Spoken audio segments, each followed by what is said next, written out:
Today we're back with the Chevy 3100 here in the shop. To start off with, we already went ahead and washed it using citrus washing gloss.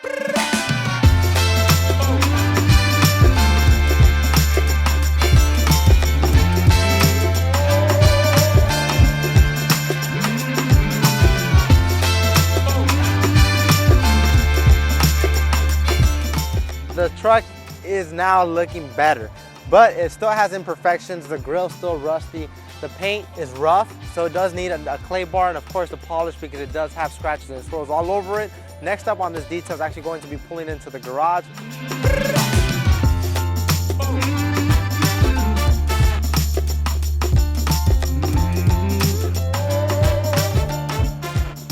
All right guys, so now let's go over the 3 easy steps to transform your vehicle. If you ever gotten any type of knowledge from these videos, I would highly recommend you subscribe to our channel. It would help us out a lot. I actually want to get your guys' feedback in the comment section down below. Before this video ends, let me know what was your dream car. Me personally, I'm more old school truck type of guy. If I can, I would have a 1969 Chevy C10 short bed. Step number 1 on this 3100, we started off by clay barring the surface of the vehicle to remove contaminants. So let me give you guys a quick backstory. About a year ago, Joey actually went ahead and polished this truck. And when this truck came in, after we washed, I'm like, oh, it's just light sand, light debris. But when I actually went to the surface of the vehicle and I started touching it, I'm like, damn. How do you know if you need to clay bar the surface of your car? Simply walk over to the surface of your car, grab your hand, and if you feel some type of grit, that means you need to clay bar the surface. How do I know if I need to go with a heavier clay bar? So you always want to start off with the lightest clay bar and work your way up.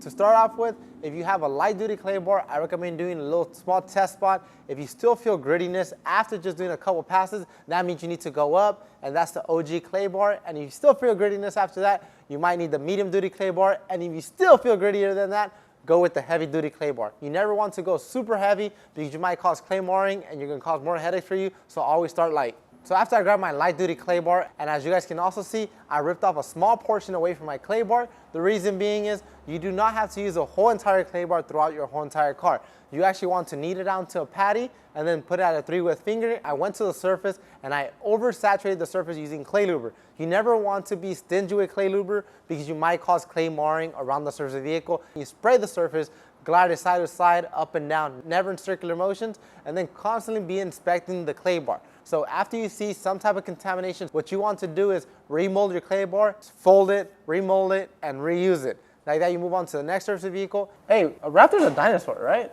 And how do you know when you're done clay barring the surface of the vehicle? Glide your hand across the surface of the vehicle, inspect it. If you still feel grittiness, go back and reuse clay luber and your clay bar like this to remove all contaminants away from the surface of the vehicle, and you're ready for your next step. So after you finish doing that part, what's next? 1, you can go by polishing the surface of the vehicle, or 2, you could go straight into protection. It all depends on the surface of your vehicle. This 3100 has scratches and swirls, diminishes, and obviously imperfections because it is a much older vehicle. So we thought it would be a great idea for us to polish it out using the TORQ 10FX and an orange medium duty heavy cutting pad. But I actually also called our good friend Alex. He's the one more behind the scenes, and we told him we need his help to polish the surface of this truck. So what did I do? I started off by using V36 and my TORQ 10FX. On this occasion, I am using an orange medium duty heavy cutting pad. I'll be attaching that onto my polisher, and then I'll be getting my V36. I'll add 5 dime size drops onto the pad. Next up, you'll just be getting your pad conditioner. All you need to do is just get 1 to 2 sprays onto your polishing pad and you're good to go. Cord over shoulder. Now, all we do is go to the paint and just blotch it out. I'll go to the area, I'll blotch it out, and then I'll start working the product on speed setting 1. Once the product has already been spread out on the surface of this truck, next up, I'll bump it up to speed setting 6, and I'll start working in the product until it turns clear translucent. Go side to side, up and down, and side to side once again. But always stay in a small portion of the car, so I usually have an even cut throughout the whole entire truck. So now once you are done polishing and the polish turns clear, now it's time to get your green workhorse microfiber towel and buff off the residue to inspect your work.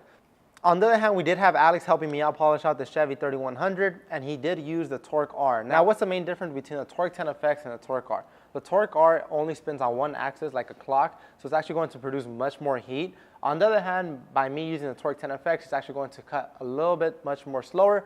So in this occasion, what we did, I did a test spot with the TORQ 10FX on the areas that he was polishing, and I wasn't getting the correction I wanted. So that's why we needed something that was much more aggressive. That's why we chose to use the TORQ R and the yellow cutting pad on those panels. So after polishing it, what's next? How I like to explain it is you need to protect your work. You need to protect your hard work, if I should say correctly.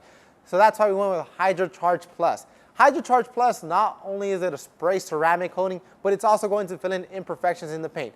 I am not looking for an ultimate perfection finish on this 49 paint. The reason being, I know this truck is not ever going to be perfect because it has been through wear and tear. So I am happy with the results that V36, the TORQ 10FX, and the TORQ R achieved for this finish. HydroCharge Plus is going to fill in those micro scratches and swirls and imperfections in the paint. It's going to bring back that candy finish. Why did I choose HydroCharge Plus? The reason being, I am more of a easy to use kind of guy. I want something fast, something easy that's going to give me tremendous results in a short period of time. Not only is it going to provide 12 months of protection, but it's in a spray format and it smells delicious, and we reamped the formula, and HydroCharge Plus not only smells great, but it actually hardens 4 times harder than your clear coat.